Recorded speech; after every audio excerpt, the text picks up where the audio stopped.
Okay, this is the first video feature for Pricked Pinkies.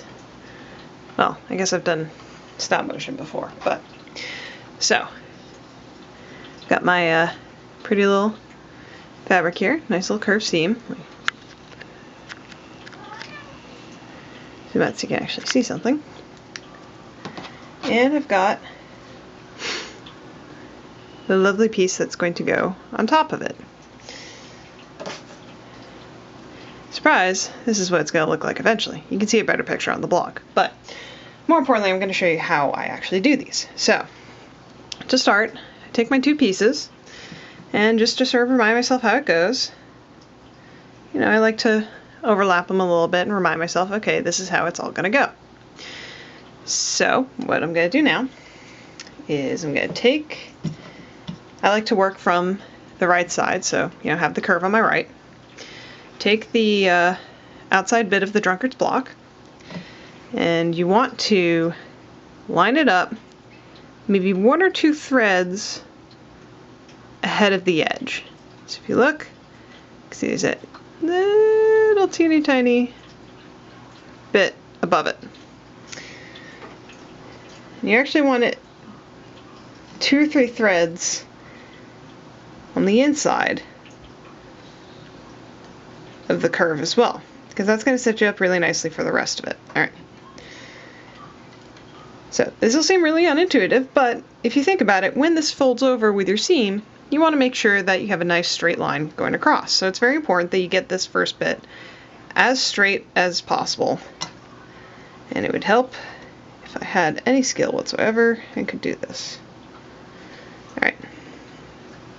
And stopped freaking undoing it. Anyway, so I've got it. So what I'm going to do is I'm going to put it under my foot, and I've got it lined up with my 1/4 inch seam mark here. I'm going to put needle down, and now what I'm going to do is I'm going to take these two parts, and I'm just going to start wiggling them back and forth until I get the entire seam done. I'm going to go very slowly, but the main goal is you're going to be bending this sort of against the seam. You can see I've got a nice stretch here, which is going to make it really easy for me to actually hit what I'm trying to do.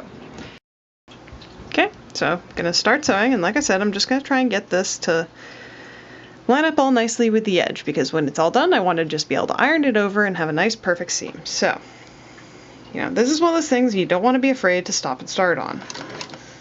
Just take your time. And what I'm doing is, as I'm stretching it out, I'm trying to get it so that I basically have a straight line, the last inch coming up into my needle. I don't care what's going on over here, I don't care what's going on back here. Coming up to the needle, I want a 1/2 inch straight line. So to do that, you do have to sort of wiggle everything back and forward. And after I'd done about 5 or 6 of these for the Desert Bus quilt, I got really good at just whipping them out, but, you know, you gotta take your time when you haven't done it for a while just to make sure you get it freaking right. And again, once you get into the hang of it and start to feel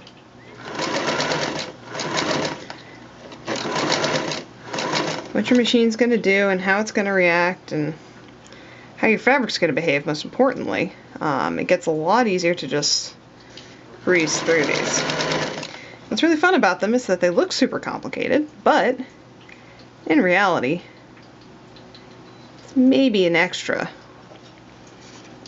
you know, 5 or 6 minutes per block to sew. Alright, so I'm coming towards the end. There we go. Okay, so just as a test fold, I'm going to fold it over and take a look. And it looks pretty good. I'm pretty happy with it. You know, there's one little, you know, in the interest of full disclosure, there is one little ugaboo right there. It's puckered a little bit. But you know, it's a little teeny tiny pucker. You know, overall there's a little bit of a bump out there, but I can trim that out and still get my marks. So, you know, took hardly any time at all. If you give me 2 seconds, I'll iron it and show you the actual result. And here's the finished result. Not half bad if I say so myself. I'll show you the full block on the Pinkies blog, but yeah, I've got 2 more of these bad boys to put together, so I'm going to go ahead and do that so that we have a blog post sometime soon. Thanks for watching. I hope you found it informative.